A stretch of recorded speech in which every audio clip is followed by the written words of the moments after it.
Carl, it's Bob and Tony here in Eastern Connecticut. It's a pleasure to speak with you again. Hi, Carl. Yeah, we talked to you last year, and we had such a great feedback, and we only thought it appropriate to have you back on this incredibly memorable October 3rd evening. 65 years, Carl. Can you imagine? Can you believe it's been that long? No, I'll tell you what. Well, the reason it doesn't ever seem that long to me is it's your guys' fault. It's all you sports guys that keep remembering and rehashing and retelling and re-asking. So it keeps it so fresh. It's like it just happened a couple of weeks ago. But no, 65, that's, actually the date of the event you're talking about was on October 2nd.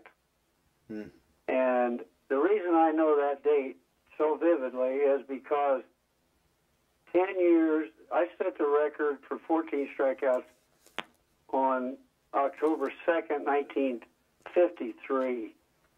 10 years to the day, Koufax, my teammate, and I was retired by then, he broke my record with 15 strikeouts on the same date, 10 years to the day later. Wow. Then I was in the stands when Bob Gibson pitched against Denny McClain in Detroit in 1968 in the first game of that World Series, and Gibson got 17 strikeouts, but it was on October 2nd. So my record, Sandy's record, and Bob Gibson's record, who still holds the record, was all on October 2nd. Yeah. And so I had a baseball signed one time by Sandy Koufax and Bob Gibson and myself, the 3 World Series strikeout records, all on October 2nd. Then I couldn't wait to look in the record book and see Howard Imke, who had set the record in 1929 with 13 when he pitched for the Philadelphia Athletics. And I couldn't wait to see would it be possible that Howard Imke also set the record on October 2nd. Actually, his was not on the 2nd; it was on the 8th. But that October 2nd date just is so vivid to me because of Sandy and Bob Gibson doing the same record on the same date. A better day for you, Carl. Well, when Gibson broke the record in Detroit, I was in the stands, and Kubek, who used to play for the Yankees, was then a broadcaster, and he came in the stands to interview me, and he said, "Carl, how do you feel? You're now in 3rd place." I said, "Look, I'll take 3rd place behind Gibson and Koufax any day." Yeah, that's royalty right there. It's those are quite the incredible dates and history there. It's just a reminder to our viewers of Carl's career. Again, signed by the Dodgers back in '46, would pitch in Brooklyn and L.A. from 48 to 59. It was a 20-game winner in 1953 altogether. He won 122 Major League games, pitched 71 complete games, 14 shutouts. And again, it's our honor to talk to him. And we're going to just give a little bit about your background, Carl, and then get into that 51 season. But as far as going to high school in Anderson, Indiana, my first question, Carl, we might have talked about this last time, but did you know in high school that you legitimately had a shot at the Major Leagues? Well, when I was a sophomore in high school, I pitched an American Legion game in East Chicago, and I was 16. And after the game, I think in that game it went 10 innings, and I got beat 1-0 on an error by our shortstop, but I struck out about 20 guys in that game, big Polish boys from Hammond, Indiana. and two gentlemen dressed in shirts and ties, suits, walked over to me and asked me if they could speak to me, and they were scouts from the Chicago Cubs. And they said and in those days there was no draft, and you could sign a player in high school 15 years old, 16, whatever. So all that draft and everything came well after my career. But they offered me a contract to Hartford, Connecticut, and I would have been ineligible for other sports in high school.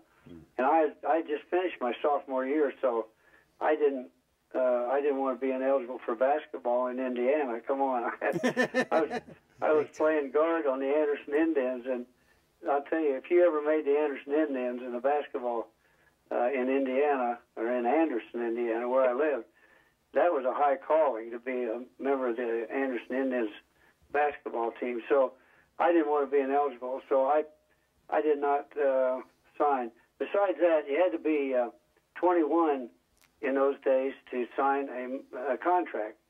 So my mom and my dad would have had to sign for me. But we didn't want to do that.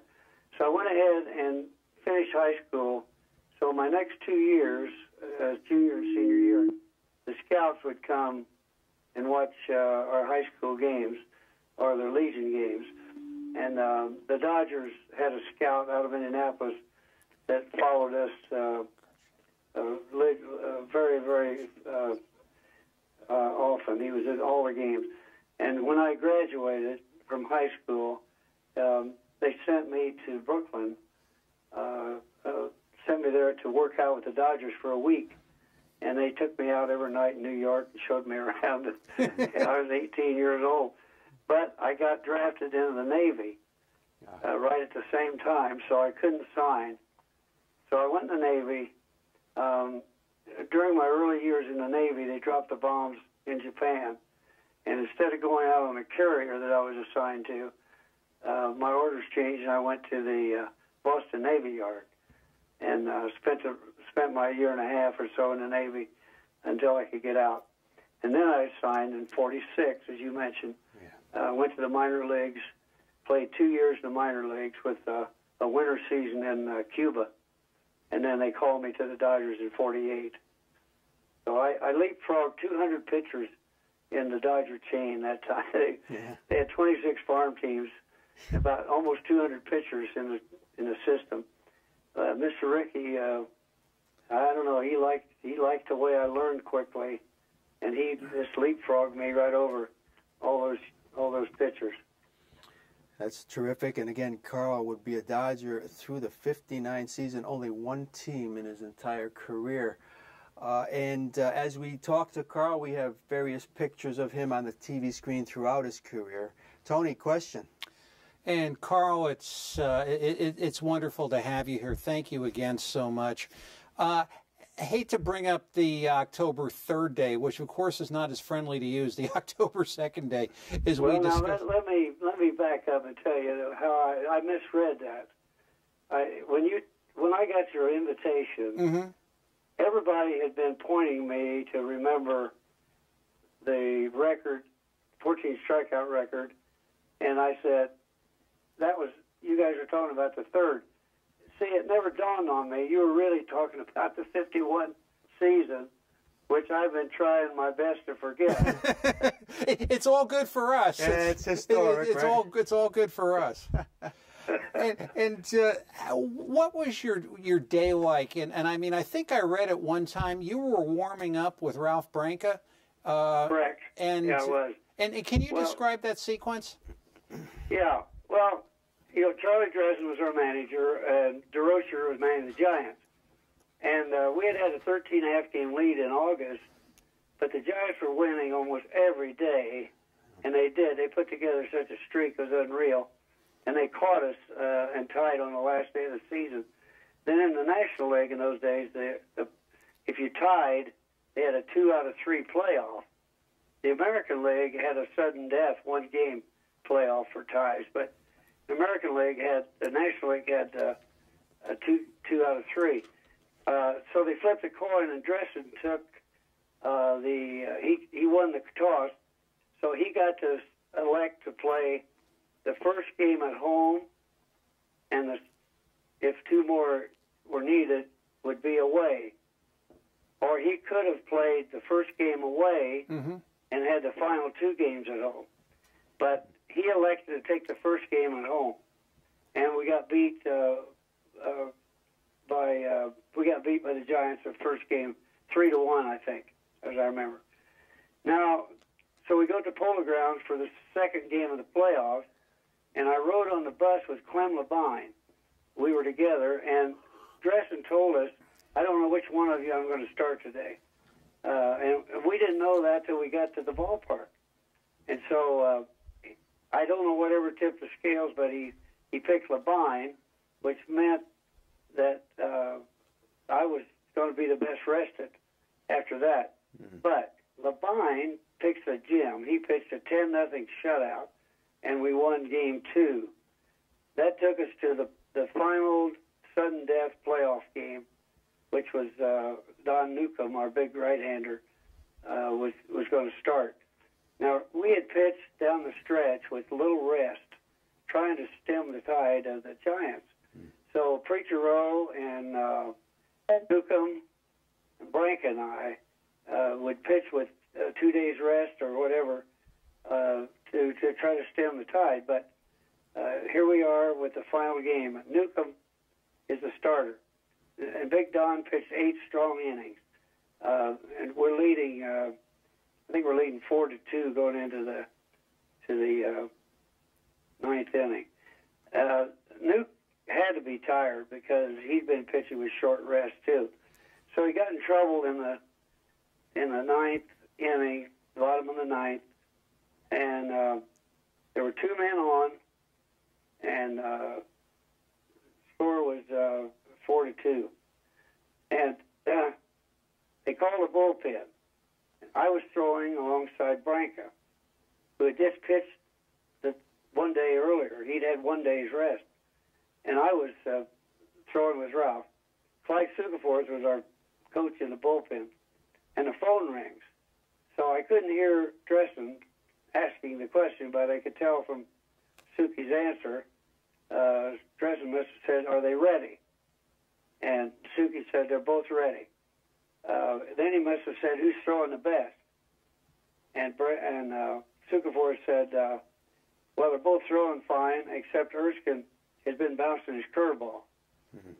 And Dressen said, "Let me have Branca." Wow. Mm-hmm. So Branca goes in. Now, Labine was also in the bullpen, but he had just pitched the day before. Mm-hmm. But he gets up and starts loosening up alongside of me. And then we stopped long enough to watch Ralph as he threw the first pitch to Bobby Thompson, which was a fastball right down the gut and low. That was Bobby Thompson's power, was a low fastball hitter. And we said, "Oh, Ralph, no, not down there, buddy." So now the second pitch, he throws up and in, another fastball. And Thompson fights it off, hits the sinking line drive into the lower deck of the Polo Grounds, about 300 feet. Yeah. And now Bedlam, of course, broke loose, and that was a shot heard around the world. The Giants need to win the pennant after being behind 13 and a half games in August. The Sports Writers New York eventually voted that home run, that finish, as the greatest sporting event of the last century in New York. And believe me, in tongue-in-cheek, when I'm asked, "Well, Carl, you pitched 12 seasons at Big League. What was your best pitch?" I said, "It's a curveball I bounced in the bullpen." Yeah, that is a great story. And, you know, Carl, we always think of Branca and how he dealt with that home run over the years. I think, you know, I often think of like a guy like Chuck Dressen, who actually had to live with the fact that he brought Branca in instead of yourself, and that he could have walked Bobby Thompson because first base was open to set up a double play, but he decided to pitch to him. Are you privy to any of Dressen's guilt over the years? Did he have trouble with that? No, I don't think so. I think the question about putting Thompson on, Thompson was the winning run.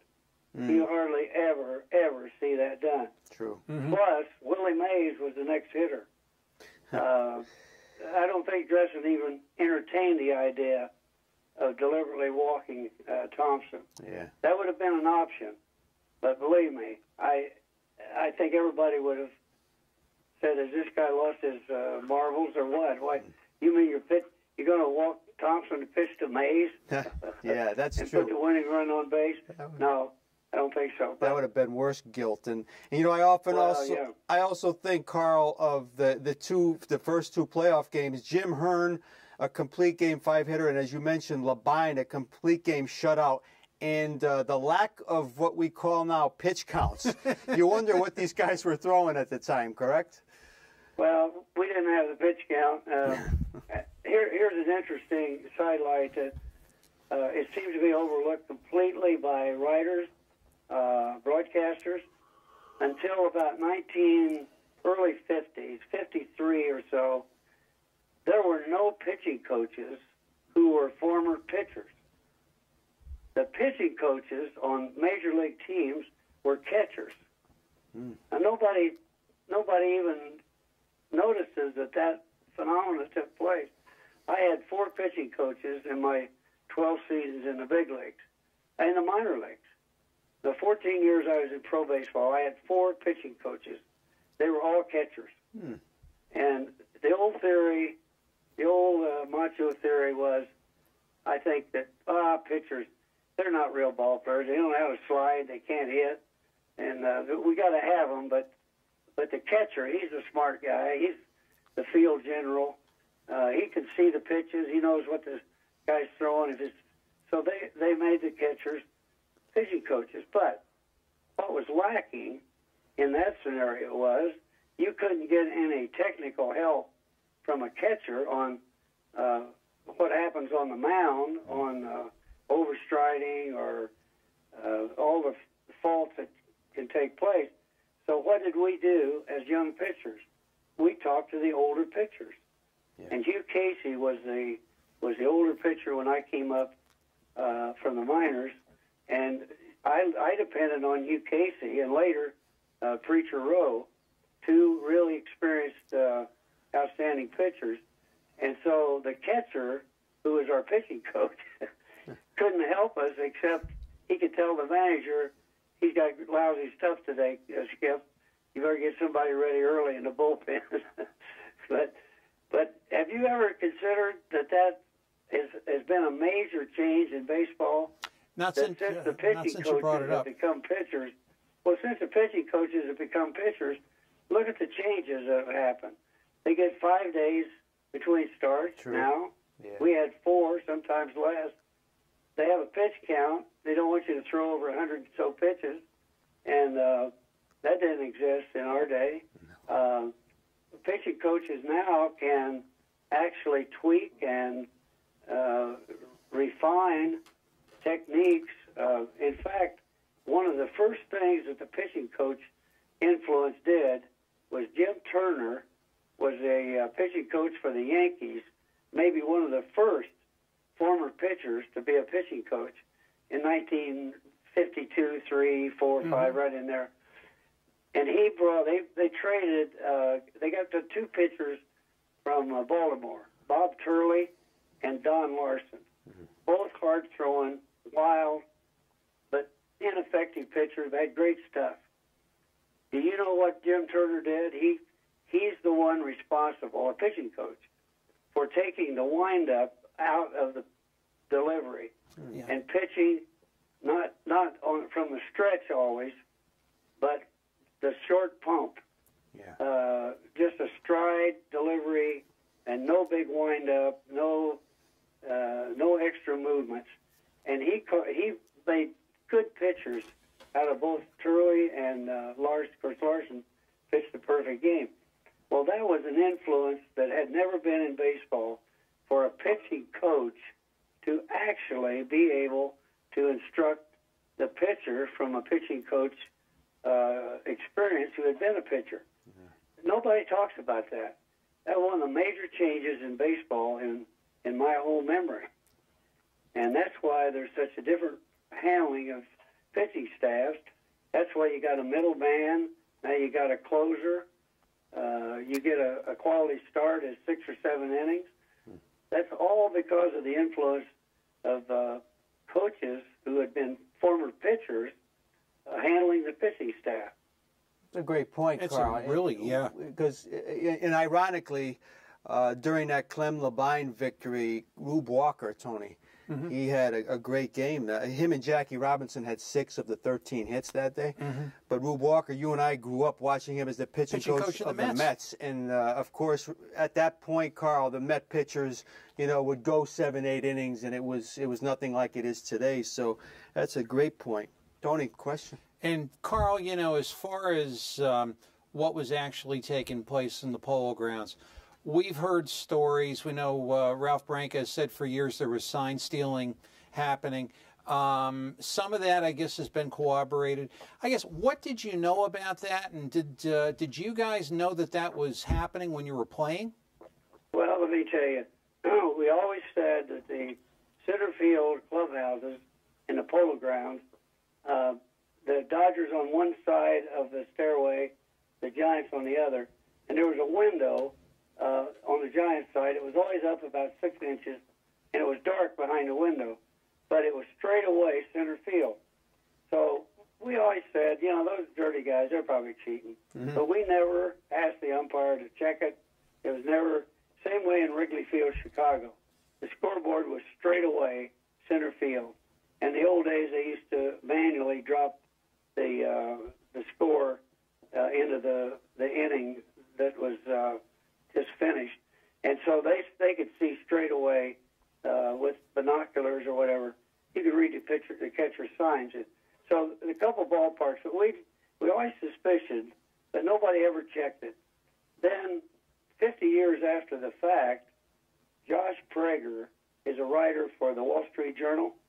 He did an investigative reporting on the rumor that the Giants had cheated down the stretch in '51. So he found Sal Evars, the third-string catcher for the Giants, still living in New York. And Sal Evars admitted that they had a buzzer system from that window area in the clubhouse to the left to right center field bullpen, where the Giants bullpen. They had a buzzer system set up and a telescope and Herman Franks, who was he was what you'd call a bench coach today, former catcher. He manned the telescope, and on a fastball, he would buzz the bullpen, maybe one buzz, and the guy, Sal Evars, sitting on the bench, had a white towel on his lap. At the Polo Grounds, when you're standing in the batter's box and looking straight past the pitcher, you could see the bullpen without turning your head. So Evars, on a fastball, would keep the towel on his lap. But it was a breaking pitch, curveball, slider. He'd just pick the towel up, wipe his hands, or rub his face or something. Just a natural move. And the hitter could see it. So the Giants knew what every pitch was coming in a Polo Ground. And so finally it was revealed, Josh Prager wrote a book called Echoing Green. I don't know what the name means, but he does an extensive, exhaustive research of Thompson's life and Branca's life, bringing him to that pivotal moment in baseball when the shot heard around the world was hit. And the question was always asked to Thompson, who was the hero. And, of course, Branca was the GOAT. He got the hate mail. He got the barbs. He got all the booze. Yes, he did. Yeah. And he took it as a gentleman. He took it without crying cheaters. So now it's revealed that they did cheat, and the commissioner, of course, was well past the time that they could ever call a forfeit or anything. So it was already in the history book. But Prager had a great twist on that story. Branca, who suffered with all this over the years, Thompson lived in this hero's life and took the accolades and got a lot of money. He got a lot of money at card shows and signing autographs and so on. I never mentioned the telescope. So Prager says this. I thought it was an interesting twist, a piece of literary work. He says, in the end, Thompson was the dodger. He dodged the truth, never mentioned the telescope, took the accolades and lived like a hero, but he dodged the truth. He was the dodger. Branca was the giant, in the way he handled the indignities, with no crying for, I got cheated, and dirty birds are a bunch of lousy cheaters. He never popped off about it. So in the end, he said that Thompson was the Dodger and Branco was the Giant. Wow. I thought that was a neat twist on the story. That is But fascinating. it is true. They did one little byline. Mm-hmm. A couple of years ago, Herman Franks passed away. He's the guy that manned the telescope in the Giants clubhouse. He passed away. I emailed my buddy Ralph Branca, and I said, Ralph, I just read where Herman Franks passed away. And then I said, old Giants never die. They just steal away. That's great. What a story! And my goodness, we've actually been in the company of Sal Ivar's, Tony. In the Yes, past, we have. We've talked to him on ESPN Radio, the show we used to be involved with. But it's just fascinating stuff. And Carl, I know you had to wait. The devastation of that 51 season for at least the Brooklyn people. You would go on, you would be a member of the 55 team that won the World Series. A 4-year wait, a bunch of you were still on the squad. Did you feel a major major feel of redemption in 55? In all honesty, our team, great team, a lot of Hall of Famers, and won consistently in the 50s. A lesser team in 52 would have probably folded their tail and ran for cover. But we won the pennant again in 52. We didn't win a series, but we won the pennant again in 53. We didn't make it in 54 quite, but we won it again in 55. So we won the pennant 3 out of 4 years after that devastating loss. And so that team was quality. It was a unusual in sports. It's one of those things you can't even imagine writing about as in fiction. It would sound too made up what the Giants actually did to come from that far behind. But that's why the thrilling part of sports is you can draw it up on paper, but you don't play it on paper. Yeah. You got to go out there on the dirt and scramble it out. But that team in 55, let me tell you, when that final out was made, and Johnny Padres had pulled off 2 complete game wins for us. It's interesting. Johnny was 8-9 during the regular season, and then Newcomb and I, we were supposed to win a game or 2 apiece, and we didn't either one win a game in the 55 series. And the game I started, we ended up winning, but I got taken out for a pinch hitter, and Labine got the win. But Padres pitches those 2 great games. The last one, the 2-night shutout. When we completed that, and we had won the series in Yankee Stadium, that team went up the runway into the clubhouse, and I always kept quiet about this. I thought this was just me. I didn't think this happened to anybody else. But when I got up in the clubhouse, it was quiet. It was not the champagne hadn't been popped, none of that. It was almost a reverent kind of feeling. I mean, this was a spiritual experience to beat the Yankees finally after all the decades of never winning a series.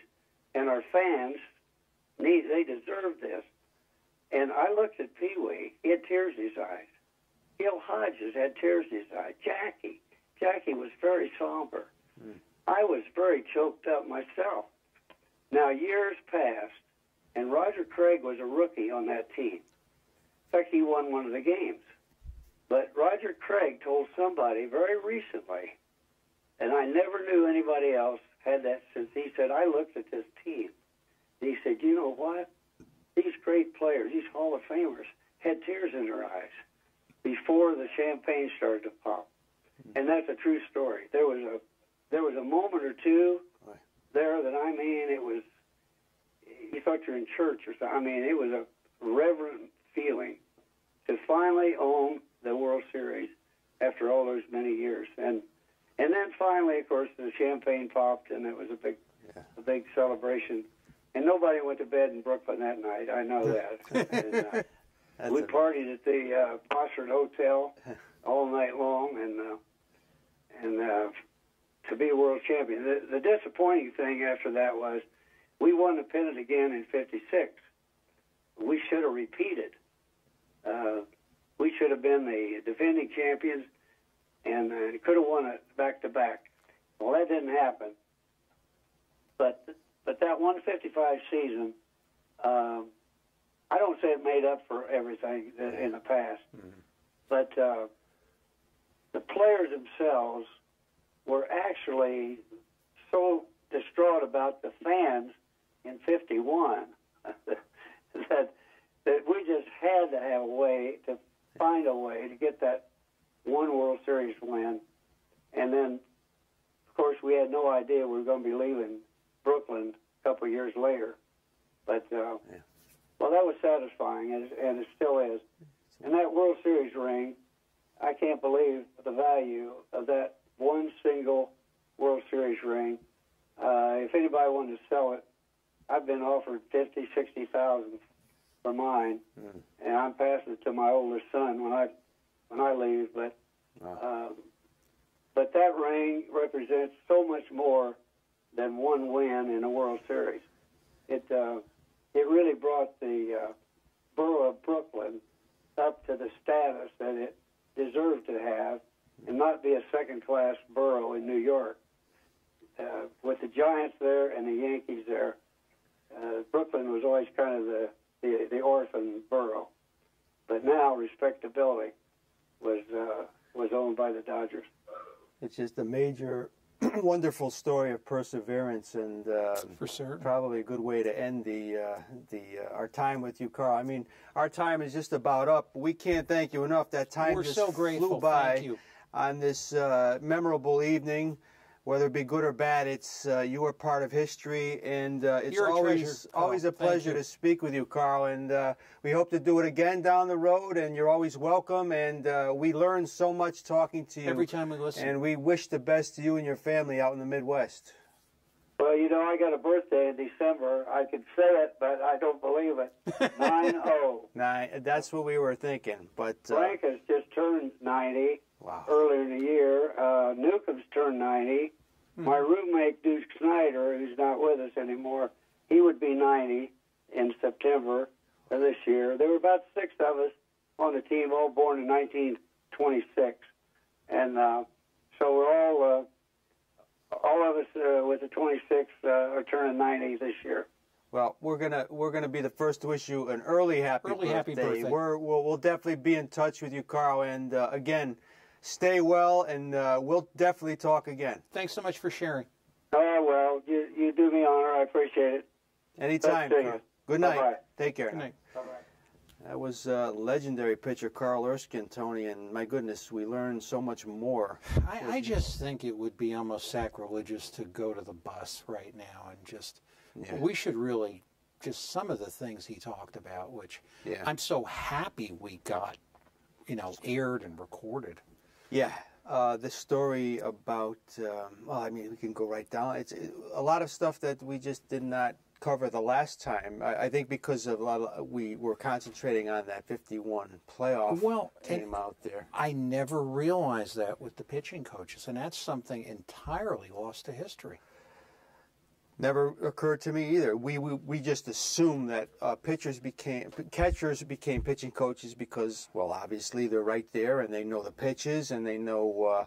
But when an actual pitcher is in charge of other pitchers, they can tell you physically what's going on. And never occurred to me, but of course, leave it to a legend like Carl Erskine to bring things up like that. We only have a couple minutes, Tony, and some of the other fascinating things, and I think we have a graphic on the screen. The guys in back can put it up about that 51, the playoff, again, 65 years ago. The home run ball, Tony, you said, was never found. Never found. $1 million was offered for it. Some people claim to have a ball which is scientifically proven to be a ball from the game, but they don't have a corroborating ticket stub. But it was like my uncle moved but why would you move to a crummy seat in left field? It doesn't make any Yeah, sense. so The ball was never. There's one theory. There was a young black, probably a boy, who several people said they saw him catch the ball. Right.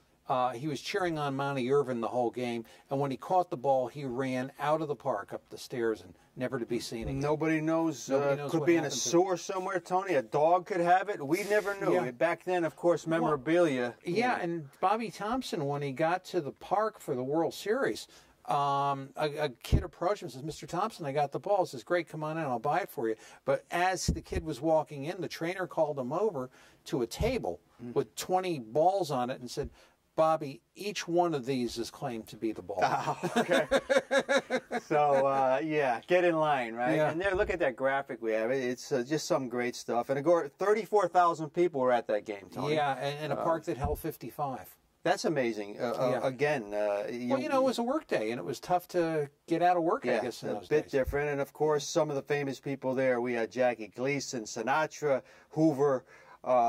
If you were anybody, you were at that game, and you had no trouble getting tickets, Well, I guess, right? mobster Frank Costello was at that game. Pity if he bet Brooklyn. I wouldn't want to be in the we receiving end probably of that. can do a show on things that happened because of that, with Costello being in attendance that night. But Well, you know, fascinating. the funniest story I heard was Julius Rosenberg, who was on death row for sharing nuclear secrets. When he listened to the game on the radio, he wrote in a letter to his wife, "As far as I'm concerned, dear, this is the worst thing that could ever happen in the history of mankind. The guy's going to get executed death row. for selling nuclear secrets." That's passion, folks. That is passion. Our time is up. That was a great remembrance tonight, Tony. Thank you to Carl Erskine, and Yeah, thank you for certain. securing his Thank you. service. Thank you to Mark and Ryan and Andrew in the back, and Jacob for the great graphics. Applause We'll to be all. back on the 17th with another live show. You'll 3 see shows this month. Yeah, we do. 17th and Halloween night. We'll spook people that night with these faces. But Maybe Spook Jacobs could be our guest. we thank you for joining us, folks. Again, watch this show again next week. And from Tony and myself, enjoy the month of October. We'll see you soon.